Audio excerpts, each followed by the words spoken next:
My parents used the retirement fund I built for them to buy my brother a house, so I cut them off. And what happened next shattered all they knew. A 33-year-old female. First, let me paint you a picture of where I'm coming from. I'm a senior software engineer at a mid-sized tech company in Cleveland. Not one of those Silicon Valley giants, but decent enough that I can afford a nice condo and don't have to stress about buying name-brand cereals. I've always been the nerdy one in the family. You know, the kid who built her first computer at 13 and thought debugging code was more fun than going to high school parties. Not that I was totally antisocial or anything. I just had different priorities than most kids my age. Growing up, we were your typical middle-class Midwestern family. Dad worked his tail off in construction for over 30 years, coming home every day with a new story about some crazy thing that happened on the job site. His hands permanently calloused from decades of hard work. Mom taught 3rd grade at the local elementary school, the kind of teacher who'd spent her own money on classroom supplies and knew every student's birthday by heart. We lived in this modest 3-bedroom house in the suburbs. Nothing fancy, but it was home. Then there's my brother, Jake, a 29-year-old male, the golden child extraordinaire. I swear, this kid could have set the house on fire, and my parents would have found a way to blame it on the matches being too flammable. From day one, it was like we were living in parallel universes. While I was expected to maintain straight A's, help with household chores, and basically act like a third parent, Jake got away with literally everything. Let me give you some examples because I know this probably sounds like I'm exaggerating. I wish I was. When I was 16, I got my first job at the local library shelving books. I had to save up for 6 months to buy my first laptop for coding projects. Meanwhile, Jake would casually mention wanting the latest Xbox, and bam, next thing you know, it's under the Christmas tree. When I needed new glasses, I had to wait 3 months until Dad's vision insurance kicked in. But when Jake decided he wanted contact lenses because glasses weren't cool, Mom dipped into their savings, no questions asked. The really frustrating part? Jake isn't a bad person, not really. He can actually be pretty charming when he wants to be. That classic life of the party type who always knows the right joke to tell, but he's never had to face consequences for anything in his life. And that's turned him into this entitlement child who thinks the world owes him everything on a silver platter. College was when the differences in how we were treated became impossible to ignore. I got accepted into State University's computer science program, not MIT or Stanford, but a solid program with good job placement rates. I was over the moon, right until my parents sat me down for the talk. Apparently, they couldn't help with tuition because they were saving for Jake's future. I took out loans, worked 2 part-time jobs. One at the campus IT help desk and another doing freelance web design, and basically lived on instant noodles and coffee for 4 years. Meanwhile, Jake bounced around 3 different community colleges, never staying more than a semester at each one because he hadn't found his passion yet. Each time, my parents paid his tuition in full, bought his books, and even gave him spending money for the full college experience. He finally dropped out completely after his 4th attempt, declaring that college isn't for everyone and that he was going to make it big in sales. I know what you're probably thinking. Why didn't I say anything? Trust me, I tried. Every time I brought up the obvious favoritism, I got shut down with phrases like, "You're just more independent," or "Jake needs extra support," or my personal favorite, "You're the older sister, you should understand." Eventually, I just stopped bringing it up. It was easier to focus on my own goals than bang my head against that particular wall. So there I was, fresh out of college, finally landing my first real programming job at a startup. 60-hour weeks, but hey, at least I had health insurance. Jake. Well, Jake was living his best life, bouncing between random sales jobs and still living in our parents' basement. But then, everything changed when he met Sarah. Picture this, it's 2016 and I'm home for Dad's birthday dinner. Jake shows up 2 hours late, bursting through the door like he just discovered the cure for cancer. Everyone, I met someone. Now Jake had met someone approximately 47 times before, so I barely looked up from my mashed potatoes. But this time was different because in walks, this woman wearing what I can only describe as Instagram model goes to Walmart. Sarah, then a 23-year-old female was, how do I put this diplomatically? Remember that girl in high school who peaked at 16 and never quite got over it? That's Sarah. She had this thing where she'd talk about her personal brand and her upcoming influencer career while having maybe 500 followers on Instagram. But the way she carried herself, you'd think she was one step away from getting verified on every social platform known to mankind. The first words out of her mouth, and I swear on my collection of Star Wars Funko Pops this is true, were, "OMG, your house is so cozy." It's like totally giving me vintage vibes. My mom's pride and joy, her carefully decorated living room that she'd spent years perfecting, just got called vintage like it was some kind of thrift store find.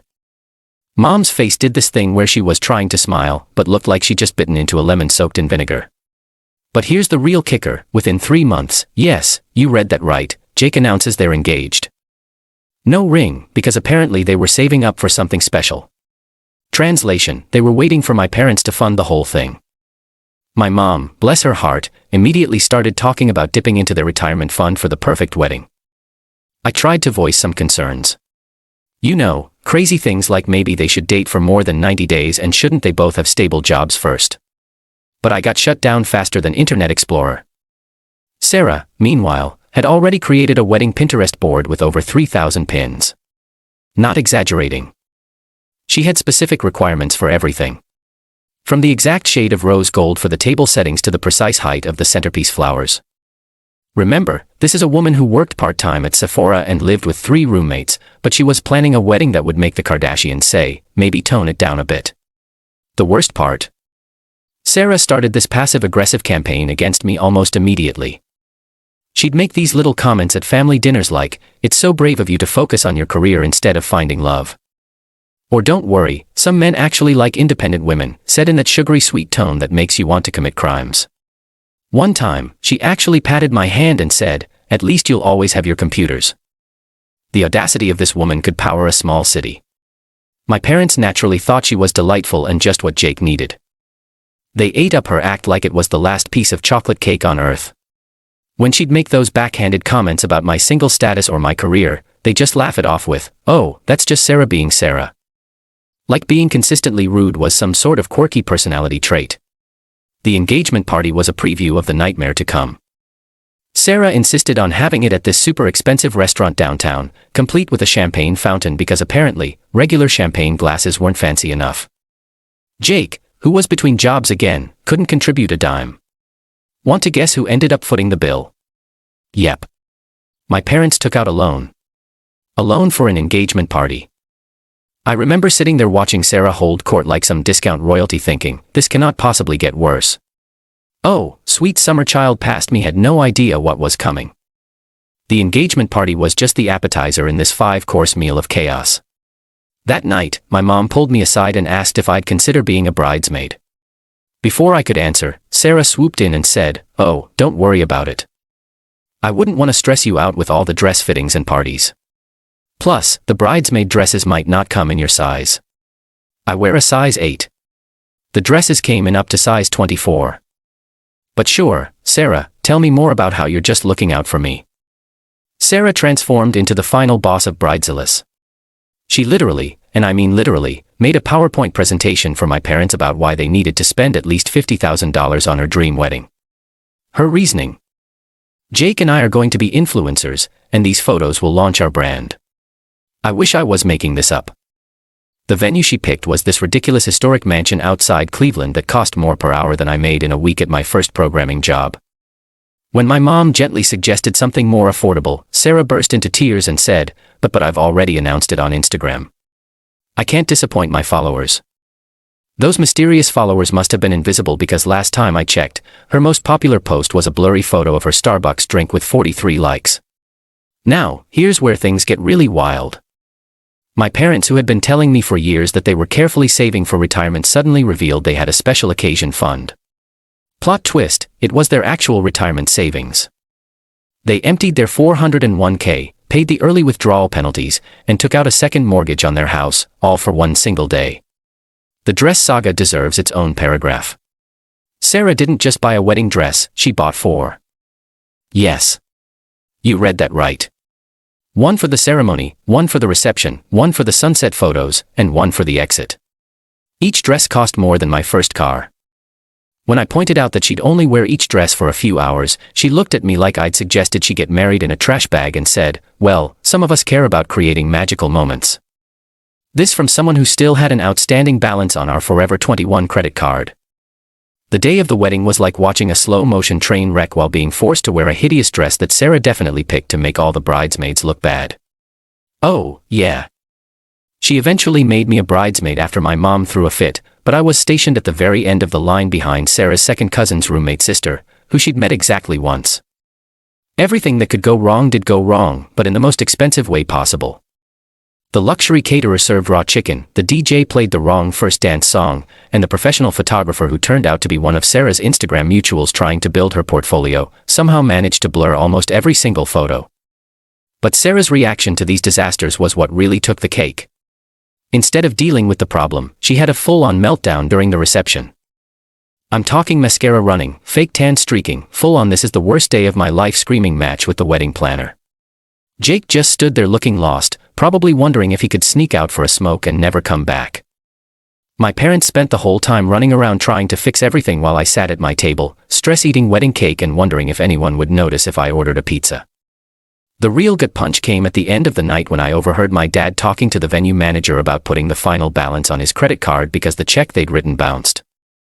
My mom was in the bathroom crying because they'd just gotten a text that their mortgage payment had been declined. Meanwhile, Sarah was complaining that the lighting wasn't optimal for her Instagram stories. But here's the kicker, and this still makes my blood boil when I think about it. During the father-daughter dance, Sarah looked right at me and said, loud enough for nearby guests to hear, "It must be so hard for you to watch this, knowing you might never have a wedding of your own. But don't worry, you can live vicariously through my perfect day." I had to physically restrain myself from pushing her into the chocolate fountain. The next day, while everyone was dealing with their hangovers and regrets, Sarah announced she was taking a break from social media because the wedding photos weren't aesthetic enough for her feed. My parents were left with $78,000 in debt. Yes. You read that number right. And Jake and Sarah had the audacity to complain that they didn't get enough gift cards to complete their home furnishing wish list. I tried to talk to my parents about their financial situation after the wedding, but they kept insisting everything was fine. "We'll figure it out," my mom said while cutting coupons for the first time in her life. At least Jake is happy, but was he? Every time I saw him after the wedding, he looked like a man who just realized he'd signed up for a lifetime subscription to chaos with no refund policy. Little did I know, this wedding was just the warm-up act. The real show was about to begin. And let me tell you, it makes this $78,000 disaster look like a budget backyard barbecue. After the wedding disaster, I threw myself into my career like it was the last season of my favorite net startup I was working for got acquired by a bigger tech company. And suddenly, my stock options were worth actual money instead of just hopes and dreams. I'm not talking buy a yacht money, but definitely, maybe I can finally pay off these student loans money. The acquisition meant I got promoted to lead developer, which came with a pretty sweet salary bump. I finally moved out of my shoebox apartment. You know, the one where the bathroom door couldn't fully open because it hit the toilet, and bought a condo in a decent part of town. Nothing fancy, but it has in-unit laundry and a balcony big enough for some plants, which basically makes it a mansion by millennial standards. Meanwhile, Jake and Sarah's influencer empire was going about as well as you'd expect. Sarah had upgraded from posting blurry Starbucks photos to posting blurry photos of their dinners at Olive Garden. But her follower count was still hovering around 800, half of which were definitely bots. Jake kept jumping between sales jobs, always with the same pattern: start strong, make big promises about becoming top seller, then either quit or get fired within 3 months because the company didn't align with his values. Translation: they expected him to actually work. Here's where things get complicated. Remember how my parents drained their savings and took out loans for the wedding? Well, the bills started coming due. My dad's construction work was getting harder on his body. 30+ years of heavy lifting will do that to you.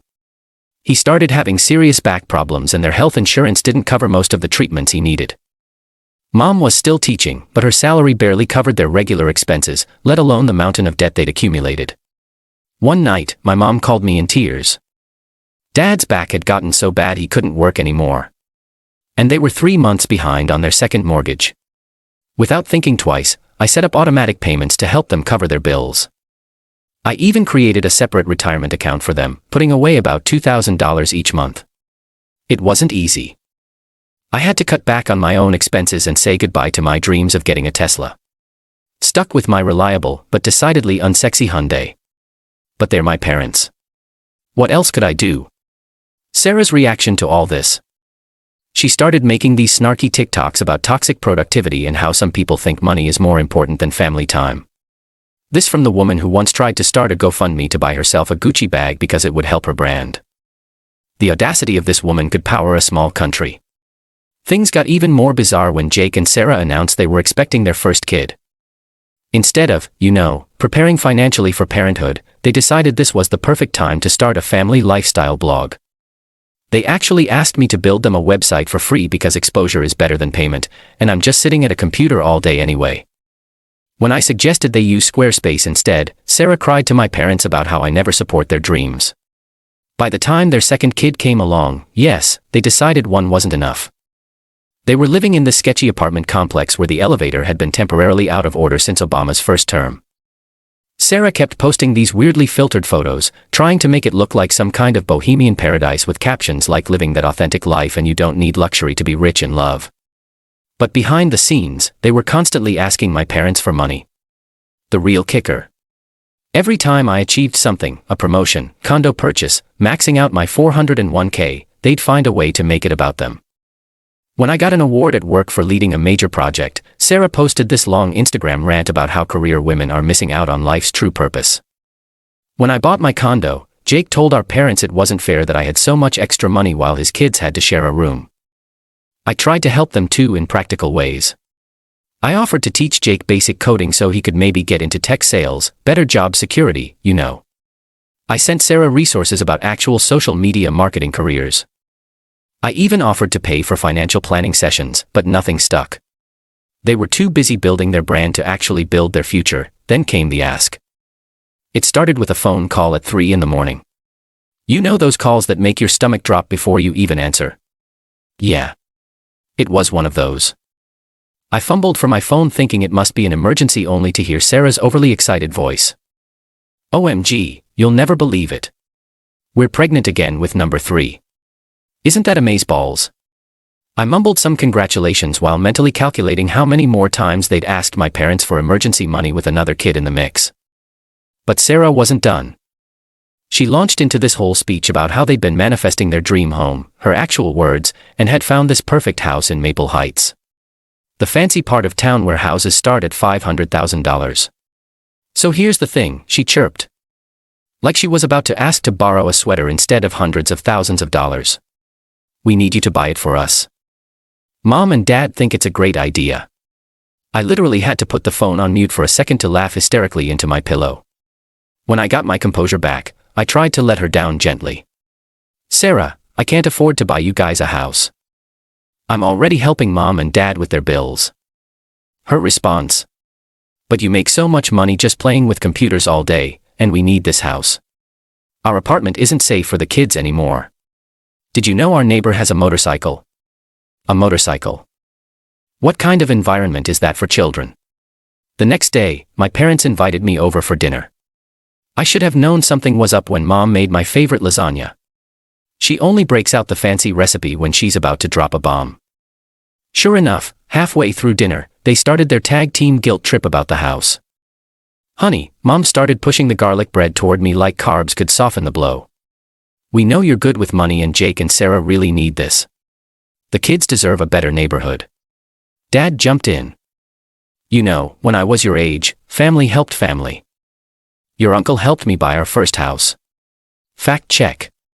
Uncle Bob loaned them $5,000 in 1985. Not exactly the same as buying a $500,000 house in 2022. I tried explaining that I couldn't afford it, that I had my own future to think about, my own potential family someday, but they weren't listening. They'd already decided I was being selfish. The dinner ended with me leaving early, my mom crying, and my dad giving me that disappointed look he usually reserved for when Jake lost another job. But here's where it gets really wild. A month later, I was doing my monthly budget check. Yes. I'm that person. I have spreadsheets for my spreadsheets. I logged into the retirement account I'd set up for my parents. The one I'd been faithfully putting $2,000 into every month for years. Balance, $0. I literally spit out my coffee.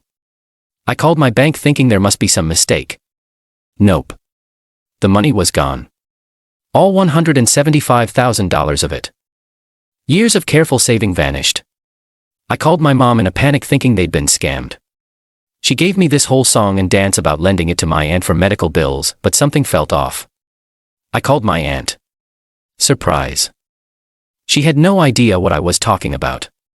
Finally, I confronted my parents in person. Mom broke down crying. She does that a lot. Have you noticed? And admitted they'd given the money to Jake and Sarah for a down payment on their dream house. Let me repeat that. They took the money I had saved for their retirement and gave it to my brother for a house he couldn't afford. I lost it. Like, completely lost it. Our management system, you out of your minds. I screamed. That was your retirement money. What are you going to live on? Social Security. Dad's back is getting worse. Your medical bills are increasing and you just gave away your safety net. Their response. Dad actually had the audacity to say, well, we had to do this because you refused to help. You can abandon your brother, but we can't turn away from our son. I felt like I was in the twilight zone. These people had watched me scrimp and save for years to build them a retirement fund. They'd seen me drive an old car, live in a modest condo, skip vacations. Also, they'd be secure in their old age. And they just gave it away to Jake and Sarah, who had never shown an ounce of financial responsibility in their lives. Mom tried to calm me down, saying they had no choice because Jake and Sarah needed the house for the children. She even tried to guilt me by saying, you're single. You don't understand what it's like to have kids. I stormed out, but not before delivering my ultimatum. Either they get the money back or I'm done. No more monthly support, no more paying their bills, no more bailing them out. They chose Jake over me one too many times. You know that feeling when you're watching a horror movie and you're screaming at the characters not to go into the dark basement, but they do it anyway. That's basically how I felt watching the next few months unfold. After I cut off financial support to my parents, Sarah posted this long Instagram rant about how some people think money is more important than family. And how they would step up and take care of the family since others abandoned their responsibilities. The post got 34 likes, including 1 from her mom and 3 from her alternate accounts. At first, they actually seemed to be making it work, or at least that's what it looked like on social media. Sarah was posting daily updates about their blessed life in their new house, complete with perfectly staged photos of their morning routine, which apparently involved drinking coffee on their fancy new front porch, while wearing matching pajamas. She even started a YouTube channel called Living Our Best Life with the Williamsons, which peaked at 127 subscribers. But you can only filter reality so much before it starts showing through the cracks. The first sign of trouble came when Jake lost his latest sales job. Something about restructuring, but knowing Jake, it was probably because he spent more time helping Sarah film TikToks than actually selling anything. Sarah tried to spin this as a blessing in disguise because now Jake could be her full-time content manager. I'm not making this up. She literally expected them to live off her non-existent influencer income while raising 3 kids and paying a mortgage. My parents, meanwhile, were trying to put on a brave face, but I could see them struggling.